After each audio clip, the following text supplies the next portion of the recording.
ఓం గం గణపతయే నమః. శ్రీరామ రామ రామేతి రమే రామే మనోరమే సహస్రనామ తత్తుల్యం రామనామ వరాననే. జై శ్రీరామ్, జై హనుమాన్. మిథున రాశి. మిథున రాశి వారికి మే మాసము 10వ తేదీ వరకు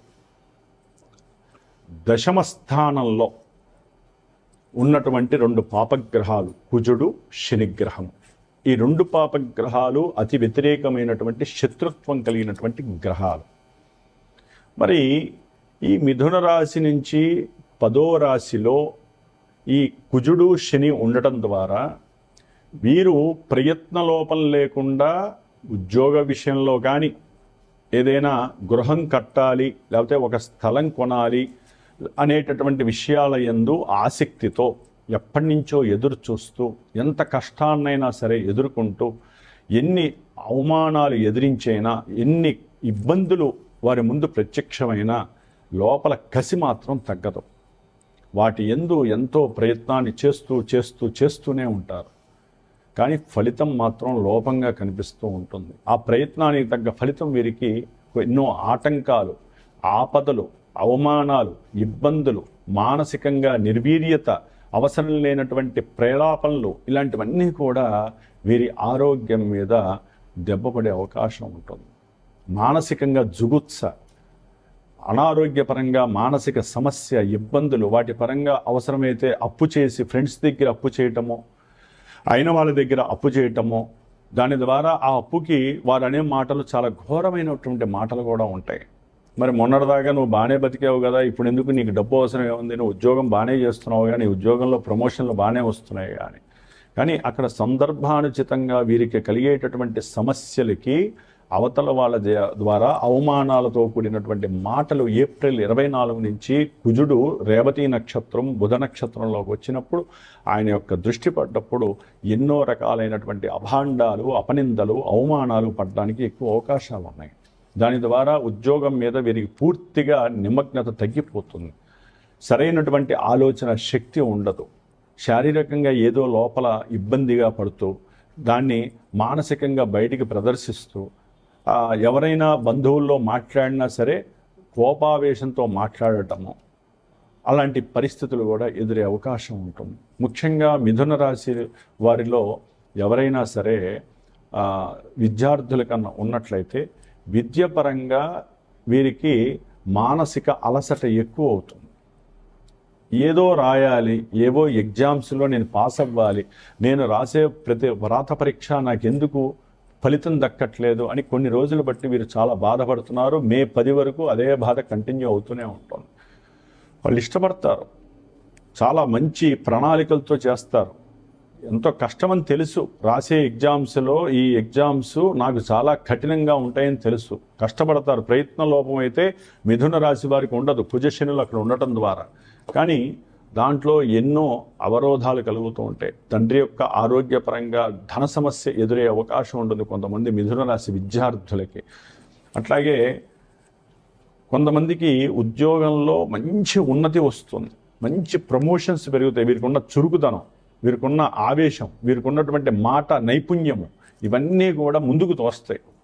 దానికి తగ్గ ప్రయత్నాలు చాలా బాగా చేస్తారు. కొంతమందికి మంచి ఉన్నతి కూడా కలుగుతుంది. కొంతమందికి అదే సమయంలో డౌన్ఫాల్ కూడా బిగిన్ అవుతుంది. ఉన్న ఉద్యోగం పోవటం, మళ్ళీ కొత్త ఉద్యోగం ఎత్తుక్కోవటం.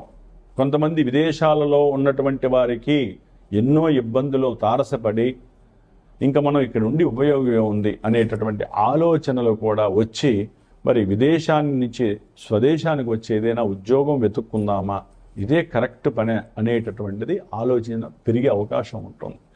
ఇక్కడే ఆలోచించాలి.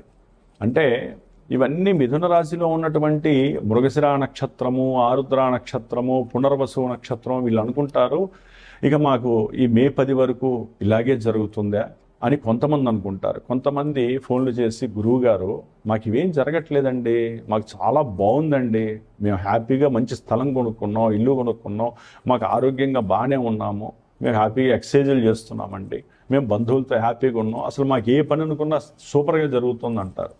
సరే, అది జరుగుతోందో లేదో వాళ్ళ మనసుకు తెలియాలి, ఆ తర్వాత విషయం. మరి కొంతమంది గురువుగారు పూర్తిగా మేము డౌన్ఫాల్ అయిపోయామండి, మీరు చెప్పినట్టుగా మేము అన్నీ జరుగుతున్నాయని. నేను చెప్పినట్టుగా ఏది జరగవు. అంతరిక్షంలో గ్రహాలు మాత్రమే వాణి రూపకంగా గ్రహవాణి మాకు చెప్తూ ఉంటే మేము మీకు చెప్తూ ఉంటాం. వాటిల్లో ఈ గోచారం అనేటటువంటిది మీ జన్మజాతకం, అంటే మీరు పుట్టినప్పుడు తల్లి గర్భంలోంచి వచ్చినప్పుడు మీకంటూ ఒక డేటు, టైము, ప్లేసు, ఆ సమయానికి గ్రహాలు ఏ విధంగా అమర్చబడి ఉన్నాయో, చంద్రుని బట్టి దశలు అంతర్దశలు ఏర్పడి ఆ దశలు అంతర్దశలు ఇప్పుడు ఏం జరుగుతున్నాయి, అవి జన్మజాతకంలో పాజిటివ్ ఉన్నాయా, నెగిటివ్ ఉన్నాయా, విద్యా అవకాశాలు వస్తాయా, పెళ్ళిళ్ళు అవుతాయా, లేదా పెళ్ళిళ్ళ విడాకులు అవుతాయా, ఉద్యోగం వస్తుందా, ఉన్న ఉద్యోగం పోతుందా, ఉద్యోగంలో ప్రమోషన్స్ వస్తాయా, లేకపోతే మేము భూమి కొని నష్టపోతామా, మమ్మల్ని ఎవరైనా మోసం చేస్తారా, అప్పిచ్చిన వాడు మమ్మల్ని ఏమన్నా ఇబ్బంది పెడతాడా, మేము అప్పిస్తే ఎవడైనా తిరిగిస్తాడా, లేదు. ఎన్నంటే కొన్ని లక్షల పోర్ట్ఫోలియోస్ ఈ గ్రహాలకి ఆపాదింపబడ్డారు మన ఋషులు అప్పట్లోనే, కొన్ని లక్షల సంవత్సరాల క్రితం నాడు. కాబట్టి మనం మాట్లాడుకునేది పెద్ద గొప్ప విషయం కాదు. కాబట్టి మేమేంటంటే జ్యోతిష్య పరిజ్ఞానాన్ని మా మస్తిష్కంలో మరి పొందపరిచి ఉంటాం కాబట్టి అవన్నీ మిక్స్డ్ చేసుకుంటూ ఈ రాశి వారికి ఈ ఇబ్బందులు కలగడానికి అవకాశాలు ఉన్నాయి అనేటటువంటి ఒక మార్గదర్శకంగా మాత్రమే చెబుతాం, కానీ ఇవే జరుగుతాయని మేము ఘంటాపథంగా చెప్పేటటువంటి పరిస్థితి ఉండదు. ఎందుకంటే జన్మజాతకం మాకు తెలియనప్పుడు మేమేం చెబుతామండి, మీ జన్మజాతకాన్ని సరైన గురువుతో చూపించి మీరు చేసే ప్రయత్నాలు సఫలీకృతం అవుతాయా లేదా, అసలు నడుస్తున్న అంతర్దశ దశలను బట్టి తెలిసిపోతుందండి వ్యవహారం అంతా. అసలు మీరు దేని గురించి తాపత్రయపడుతున్నారో ఆ పని అవుతుందా అనేది అంతర్దశ తెలియజేస్తుంది. అది తెలియట్లే ఎంతసేపటికి మా రాశిది, మా నక్షత్రం ఇది, మా జాతకం చెప్పండి, మా పిల్లలు పుడతారా, మాకు వివాహం అవుతుందా, మాకు ఉద్యోగం వస్తుంది, మా వాడు ఉన్నత విదేశాలకు వెళ్తాడా, ఎందుకు విద్యలో ఆటంకాలు కలుగుతున్నాయి, ఎందుకు మా అన్నదమ్ములం కొట్టుకొని వస్తున్నాం, లేకపోతే మాకు స్థిరాస్తులు వస్తాయా, మా తల్లిదండ్రుల నుంచి ఆస్తి వచ్చే యోగం ఉందే. జన్మరాశిని బట్టి మానసిక పీడలు, మానసిక ఆనందాలు, వ్యవహారాల్లో జయాలు కొంతవరకే తెలుస్తాయి. జన్మజాతకంలో ఎన్నో మల్టీవేరియస్ మిక్స్డ్ రిలేషన్స్ ఉంటాయి గ్రహాల మధ్య. అవి ఉన్న రాశులు, అవి కలిసేటటువంటి అవి చూపించే చూపులు, వాటి యొక్క దృష్టి, అవి ఉన్నటువంటి నక్షత్రాలు, ఒకటి కాదండి ఎన్నో చూసుకొని చెప్పేవాడే గురువు, జ్యోతిష్య గురువు. కాబట్టి జన్మజాతకాన్ని చూపించుకోకుండా వ్యాపారపరంగా కానీ ఏ శుభకరమైనటువంటి ఈవెంట్స్ వైపుకి వెళ్ళకూడదని ఒక గురువుగా నా సూచన. చక్కగా తెలుసుకొని ముందుకు వెళ్ళండి, తప్పేం లేదు. గురువుతో చర్చించిన వాడు జీవితంలో ఎదిగే అవకాశం ఉంటుంది.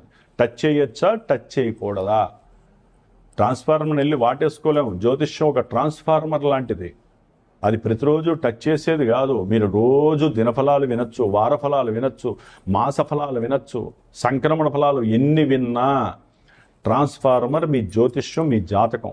దాన్ని అవసరమైనప్పుడు మాత్రమే మనం టచ్ చేయాలి, అప్పుడు మనల్ని ఏం చేయదు అది. ఎందుకంటే గురువు ఉంటాడు, దాన్ని మీకు షాక్ కొట్టకుండా, మిమ్మల్ని ఏం కాకుండా గురువు అనేవాడు కాపాడుతూ ఉంటాడు. కాబట్టి ఆ విధంగా ప్లాన్ చేసుకోండి. ముఖ్యంగా మిథున రాశి వారికి విశేషమైనటువంటి కొన్ని ప్రమాద సూచనలు కూడా కనిపిస్తున్నాయి. విశేషమని ఎందుకన్నారంటే కుజుడు, శని అనకూడదు కానీ పాపగ్రహాలే కాదండి, మహాశత్రుత్వపరమైనటువంటి గ్రహాలు.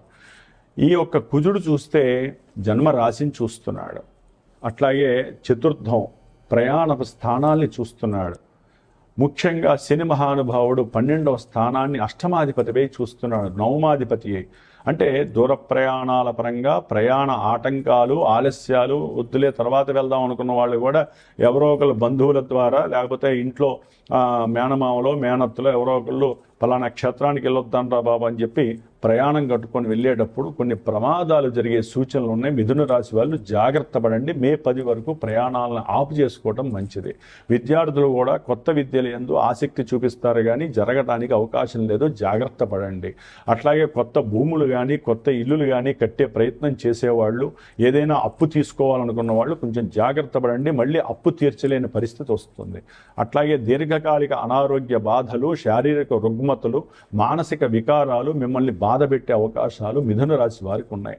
కాబట్టి ఏదేమైనప్పటికీ ఒకటి గుర్తుపెట్టుకోండి, ఈ మే 10 వరకు ఈ కుజశనుల యొక్క అత్యంత కిరణ శక్తిని మీరు తట్టుకోవాలంటే వాళ్ళిద్దరికీ అధిష్టాన దేవత అయినటువంటి హనుమంతుడి యొక్క అనుగ్రహాన్ని పొందండి. అట్లాగే స్వామివారి యొక్క హనుమాన్ చాలీసా రోజు మీకు అవకాశం ఉన్నప్పుడల్లా పారాయణ చేస్తూనే ఉండండి, లేకపోతే వినండి. శ్రీరామ తారక మంత్రాన్ని రోజు చదువుతూనే ఉండండి మానసికంగా, లేకపోతే జై శ్రీరామ్, లేకపోతే శ్రీరామ శ్రీరామ శ్రీరామ శ్రీరామ శ్రీరామ అంటే స్వామివారు తన యొక్క లాంగూలంతో మిమ్మల్ని కాపాడుతూనే ఉంటాడు. అంతటి శక్తి ఉంది.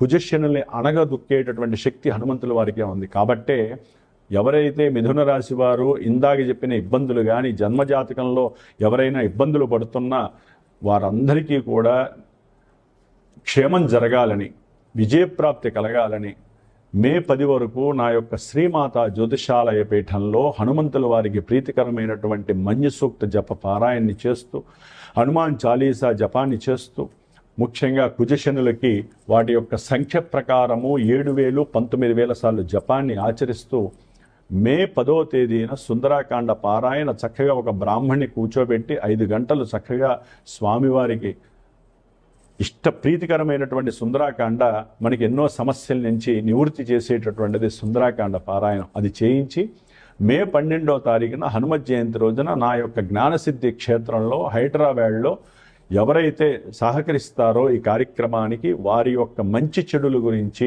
వారికి కార్యసిద్ధి కలగటానికి ఆ యొక్క స్వామివారి కార్యసిద్ధి హనుమాన్ రక్షా మంత్రంతో చక్కగా హోమం చేసేటటువంటి ప్రయత్నాన్ని చేస్తున్నాను.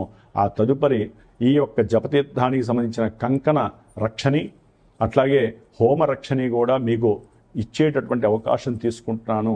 కాబట్టి మీ ప్రయత్నాలు, మీ మంత్రాలు, మీ తంత్రాలు మీరు చేసుకుంటూ ఒక గురువు, అట్లాగే ఒక మంత్రబలం ఉన్నటువంటి గురువు ద్వారా చేయించుకునేటటువంటి ఆ శక్తి వలన మీకు ఆ రక్ష 48 రోజుల్లో మీరు అనుకున్న కార్యసిద్ధి జరగడానికి అవకాశం ఉంటుంది. నమ్మాలి, జ్యోతిష్యాన్ని నమ్మండి, పరిహారాలు ఆచరించండి. ఇప్పుడున్నటువంటి కుజశనుల యొక్క దోషాన్ని హరించాలంటే హనుమంతుల వారిని చక్కగా ఆరాధించండి, మీకు శుభం కలుగుతుంది. జై శ్రీరామ్, జై హనుమాన్.